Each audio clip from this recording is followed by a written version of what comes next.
السلام عليكم البنات، كيف نتوما؟ بخير؟ مزيانين؟ عائله ديالي نتمنى تكون كامله بخير وعلى خير. المهم اليوم جيت نوجد التقليه ولا الدباره ولا الكرشه كي تيقولوا ليها في جميع المناطق.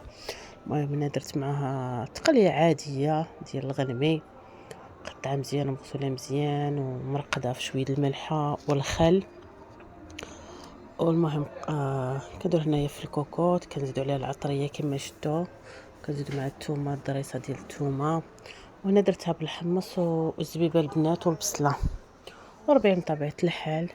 صافي كنخلوها كطيب في الكوكوط، كنسدو عليها نمرقوها مزيان ونسدو عليها ونخلوها، وهي كتجي هنا من بعد ما طابت البنات جات خاطره هكذاك.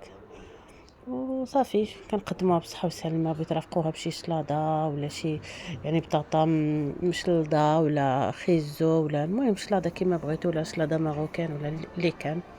ونتمنى تجربوها البنات، وما تنسونيش من البارطاج ومن اللايك ومن شي تعليق مزيان وشي ابوني البنات باش تطلع القناه ديالي. وشكرا لكم بزاف، الله يرحم الوالدين وبشركم مبروكه. شكرا بزاف.